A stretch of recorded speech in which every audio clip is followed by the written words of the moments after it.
పలేరు CM Revanth శంకుస్థాపనలు, కేటీఆర్కు supreme court నోటీసులు, ఏపీలో ఆధార్ అప్డేషన్కు ప్రత్యేక సెంటర్లు, బీజాపూర్లో మరో ఎన్కౌంటర్. ఇలాంటి వార్తల్ని 30 సెకండ్స్లో ఫుల్ న్యూస్లో చూద్దాం. యాదాద్రి జిల్లాలో పర్యటించారు సీఎం రేవంత్ రెడ్డి. తుర్కపల్లి మండలం తిరుమలాపూర్లో 1051 కోట్ల అభివృద్ధి పనులకు సీఎం శంకుస్థాపన చేశారు.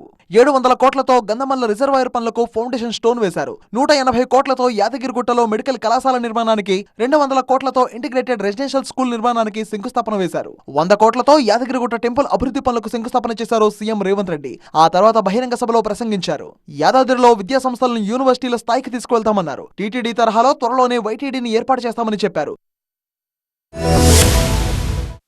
బీఆర్ఎస్ నేత మాజీ మంత్రి కేటీఆర్ కి సుప్రీంకోర్టు నోటీసులు జారీ చేసింది. కాంగ్రెస్ ప్రభుత్వం 25,000 కోట్ల అవినీతికి పాల్పడిందని కేటీఆర్ చేసిన ఆరోపణల నేపథ్యంలో అపెక్స్ కోర్టు ఈ నోటీసులు జారీ చేసింది.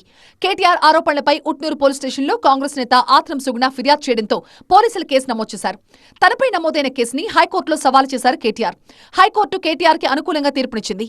హైకోర్టు తీర్పును సవాల్ చేస్తూ సుప్రీంకోర్టులో పిటిషన్ వేశారు ఆత్రం సుగుణ. ఈ పిటిషన్పై విచారణ చేపట్టిన జస్టిస్ సంజయ్ కరోల్ నేతృత్వంలోని సుప్రీంకోర్టు ధర్మాసనం కేటీఆర్ నుంచి వివరణ కోరుతూ నోటీసులు జారీ చేసింది. ఏపీలో ఆధార్ బయోమెట్రిక్ అప్డేట్ తప్పనిసరి చేసింది ప్రభుత్వం. ఇందుకోసం ఈ నెల 2వ వారం, 4వ వారంలో ఆధార్ ప్రత్యేక క్యాంపులు నిర్వహించనుంది. రాష్ట్రంలో 5 నుంచి 15 ఏళ్ల వయసులోపు 56,21,743 మంది ఆధార్ బయోమెట్రిక్ అప్డేట్ చేసుకోవాల్సి ఉంది. తొలి విడతగా జూన్ 10 నుంచి 13వ తేదీ వరకు, రెండో విడతగా జూన్ 24 నుంచి 27వ తేదీ వరకు ఈ క్యాంపులు నిర్వహించాలని కలెక్టర్లకు గ్రామ వార్డు సచివాలయాల శాఖ డైరెక్టర్ ఆదేశాలు జారీ చేశారు. నిర్దేశించిన తేదీల్లో పాఠశాలలు, కాలేజీలు, గ్రామ సచివాలయాల్లో ఆధార్ ప్రత్యేక క్యాంపులు ఏర్పాటు చేయాలని ఆదేశించారు.